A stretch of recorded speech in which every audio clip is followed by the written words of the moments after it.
गं गणपते नमः। आप सभी का आपके अपने चैनल हिंदी स्टोरी बुक पर बहुत बहुत स्वागत है। हम सभी पर ईश्वर की कृपा सदा बनी रहे। आज इस वीडियो में हम श्रावण मास महात्म्य के 8वें अध्याय का रसपान करेंगे। इस अध्याय में बुधवार और गुरुवार के व्रत का वर्णन किया गया है।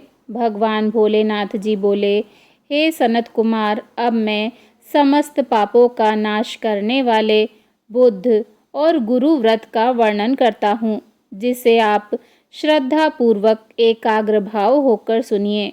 जिसे श्रद्धा पूर्वक मनुष्य करके परम सिद्धि प्राप्त करता है।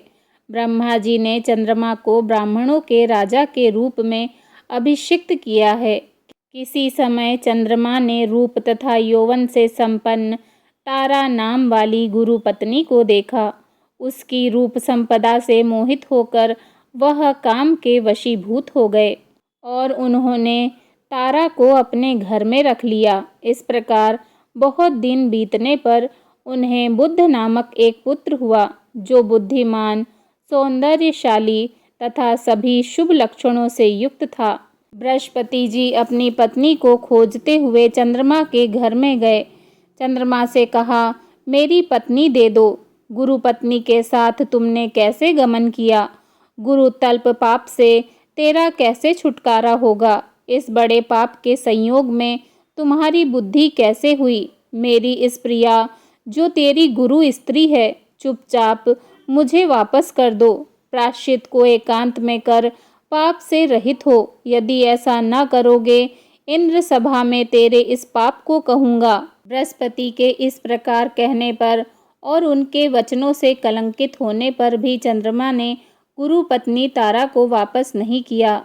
तो देव सभा में जाकर बृहस्पति ने इस वार्ता को कहा, मेरी पत्नी को चंद्रमा ने हरण कर लिया है और वह मेरे मांगने पर भी मेरी पत्नी को वापस नहीं दे रहे हैं। हे इंद्र, आप सभी देवताओं के राजा हैं। आप मेरी पत्नी को अपनी आज्ञा से दिला दें, अन्यथा चंद्रमा कृत पाप आपको भी भोगना होगा। इसमें कोई संशय नहीं है, क्योंकि शास्त्र के निर्णयानुसार राज्य का पाप राजा को भोगना ही पड़ता है। दुर्बल का बल राजा है, यह पुराण में कहा गया है। गुरु की वार्ता सुनकर देवराज इंद्र ने चंद्रमा को बुलाया और क्रोध से आज्ञा दी कि हे चंद्र, गुरु बृहस्पति की पत्नी को दे दो। अन्य की पत्नी के साथ गमन करना केवल पाप कहा जाता है। गुरु पत्नी के संग गमन महापाप कहा गया है। अतः हे चंद्र, गुरु की भार्या को बिना विचारे ही दे दो। इंद्र की वाणी को सुन निशापति ने कहा, आपकी आज्ञा से भार्या को दे देता हूँ, पर पुत्र को नहीं दूंगा। यह मेरे से उत्पन्न है, मेरे वैभव से संपन्न है। इस बात पर बृहस्पति ने कहा, यह पुत्र मेरे से उत्पन्न है। इस बात से देवता गणों में संशय उत्पन्न हो गया। देवताओं ने यह विचारा, किसके शरीर से पुत्र पैदा हुआ है। इस वार्ता को केवल माता जानती है। देवताओं ने बृहस्पति की पत्नी तारा से पूछा, किसके द्वारा गर्भ रहा है? हे कल्याणी, सत्य कहना, तुम मिथ्यावाणी मत कहना। लज्जा से संपन्न तारा ने कहा, यह चंद्रमा का औरस पुत्र है और बृहस्पति का क्षेत्रज पुत्र है। आप लोग जिसे सुयोग्य जाने उसे ही प्रदान करें। ऐसी वाणी सुन देवताओं ने शास्त्रों से विचार कर बुध को चंद्रमा को दे दिया। इससे गुरु उदास हो गए। गुरु को उदास देखकर देवों ने दोनों को वर दिया। चंद्रमा से कहा कि हे चंद्र, तुम घर जाओ, यह तुम्हारा पुत्र है। यह चंद्रमा तथा बृहस्पति पुत्र ग्रह होगा। हे सुराचार्य, और भी शुभ वर को ग्रहण करिए। जो मेधावी दोनों मिलकर एक साथ व्रत करेगा, उसे सब सिद्धि प्राप्त होगी। यह सत्य है, इसमें कोई भी संशय नहीं है। भगवान भोलेनाथ जी के लिए अत्यंत प्रिय इस श्रावण मास के आने पर जो लोग बुधवार तथा बृहस्पतिवार को पूजन व्रत करेंगे, उन्हें सिद्धि प्राप्त होगी। इस व्रत में दही तथा भात का नैवेद्य व्रत सिद्धि में मूल हेतु है। स्थान भेद से आप दोनों की मूर्ति लिखकर पूजन करने से भिन्न भिन्न फल प्राप्त होता है। यदि कोई हिंडोले के ऊपरी स्थान पर आप दोनों की मूर्ति लिखकर पूजन करे तो वह सर्वगुण संपन्न तथा दीर्घ आयु पुत्र प्राप्त करेगा। यदि मनुष्य कोषागार में मूर्ति को लिखकर पूजन करता है तो उसके कोष में वृद्धि होती है और वह कोष कभी भी क्षय नहीं होता। इसी प्रकार पाक आलय में पूजन करने से पाक वृद्धि और देवालय में पूजन करने से उनकी कृपा प्राप्त होती है। शय्यागार में लिखकर पूजन करने से स्त्री का वियोग कभी नहीं होता। धान्यागार में लिखकर पूजन करने से धान्य में वृद्धि होती है। इस प्रकार मनुष्य उन फलों को प्राप्त करता है। इस प्रकार 7 वर्ष तक करने के बाद उद्यापन करना चाहिए। उद्यापन से पहले दिन अधिवासन करके रात्रि में जागरण करना चाहिए। सुवर्ण की प्रतिमा बनाकर विधि पूर्वक 16 उपचारों से पूजन करने के पश्चात तिल, घृत, चारू तथा समिधाओं से होम करना चाहिए। अंत में पूर्ण आहुति देनी चाहिए। उसके बाद मामा भांजे को सामर्थ्य अनुसार भोजन कराना चाहिए।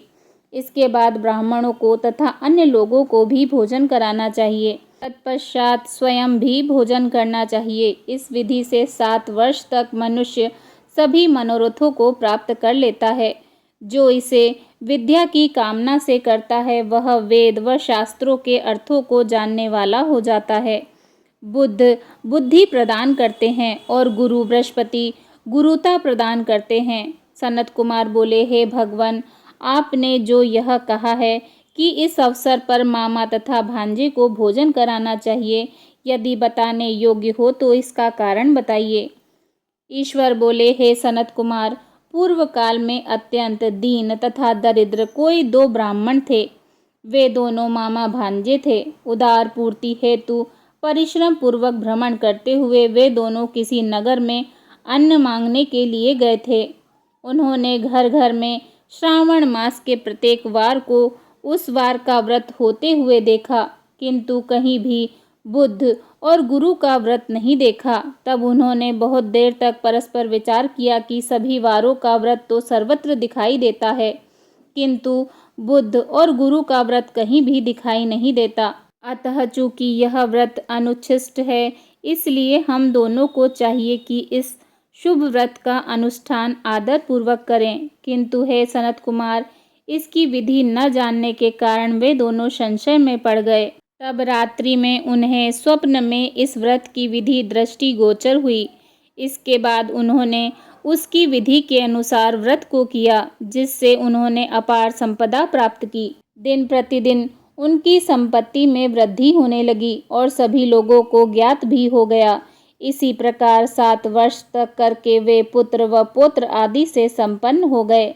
इसके बाद उनके ऊपर प्रसन्न होकर बुद्ध व गुरु प्रकट हुए और उन्होंने उन दोनों को यह वर दिया, आप दोनों ने हम दोनों के निमित्त इस व्रत को प्रवर्तित किया है। आप लोगों ने इस व्रत का सुविचार किया है, अतः आज से इस शुभ व्रत को जो करेगा वह निश्चय मामा तथा भांजे को भोजन करवाएगा।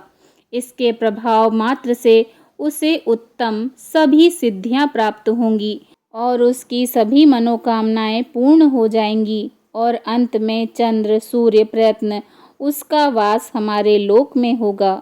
इस प्रकार श्री स्कंद पुराण के अंतर्गत ईश्वर सनत कुमार संवाद में श्रावण मास महत्म में बुद्ध गुरु व्रत कथन नामक 8वां अध्याय पूर्ण हुआ। बोलिए भगवान भोलेनाथ की जय। ओम नमः पार्वते पते हर हर महादेव।